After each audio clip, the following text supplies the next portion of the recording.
जबरदस्त ग्लैमर और बेपनाह दौलत, दुबई की रातों की यही खासियत है। यहां दौलत तो बेपनाह है, मगर इन रातों की कालिख कहीं काली है। दरअसल इन नए जमाने के हरम का अपना एक उसूल है। यहां लड़कियां आती तो अपनी मर्जी से हैं, लेकिन जाती हैं किसी और की मर्जी से।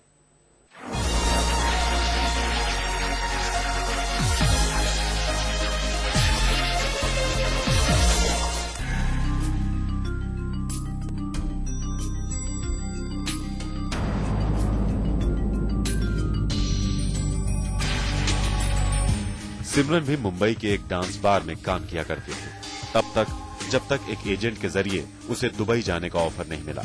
वो दुबई गई भी, उसने वहां अच्छा खासा पैसा भी कमाया, लेकिन पहली और आखिरी बार, क्योंकि सिमरन ने दुबई के ग्लैमर के पीछे छिपा वो घिनौना चेहरा देख लिया जिसे याद कर वो आज भी कांप जाती है।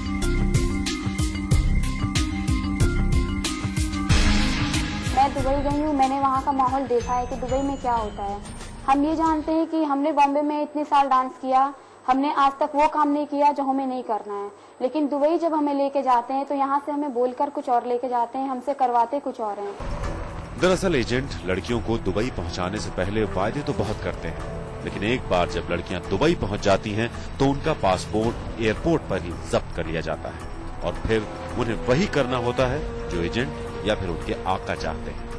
क्योंकि कॉन्ट्रैक्ट डांस शो का होता है, लिहाजा दुबई के 5 स्टार होटलों में डांस तो होता है, लेकिन लड़कियों को शेखों के पास भेजने का असल काम देर रात से शुरू होता है। किस लड़की को कहां और कितने लोगों के पास भेजा जाएगा, इस पर लड़की का कोई अख्तियार नहीं होता।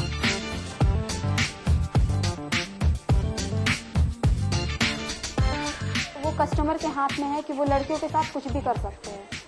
जो अगर लड़कियों ने उनके कहने पर जो उन्होंने कहा, लड़कियों ने नहीं किया, तो यहाँ तक कि वो लड़कियों को मार भी सकते हैं। जिस्म फरोशी के इस कारोबार में इंसानियत की कोई जगह नहीं होती। लड़कियों को दुबई तक पहुंचाने में चूंकि अच्छा खासा खर्च आता है, लिहाजा एजेंट लड़कियों का इस्तेमाल कर ज्यादा से ज्यादा कमाना चाहते हैं और इसके लिए ये एजेंट बेहद खतरनाक तरीके अपनाने से भी नहीं चूकते। लड़कियों को ऐसे नशे का आदी बना दिया जाता है कि उनकी सोचने समझने की ताकत बिल्कुल खत्म हो जाती है और फिर उनके जिस्म को कितनी बार नोचा गया खुद उन्हें भी पता नहीं चलता। इतनी नशे की आदत दे देते हैं कि हम जो चाहते हैं हम वही करते हैं। हमारे मर्जी की बात भी हम नहीं कर पाते हैं, क्योंकि हमें इतना नशे की आदत दी जाती है।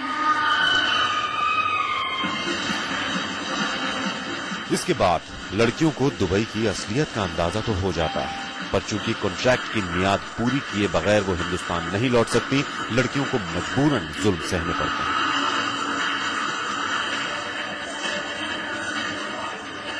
सिमरन के साथ ही 3 महीने के कॉन्ट्रैक्ट पर दुबई गई रोजी ने तो दुबई में अपनी 2 सहेलियों को हमेशा के लिए खो दिया। ऐसे तो मेरे पहचान में खुद 2 लड़की खत्म हो चुकी है। उसको दवा तक वो नहीं दिलाते थे फीवर में, फिर वो मर गई। फिर 9 दिन के बाद उसकी डेड बॉडी है। सिमरन या रोजी तो बानगी भर है। इनकी जैसी लड़कियों की पूरी गिनती और पूरी कहानी ना हम सुना सकते हैं और ना आप सुन सकते हैं।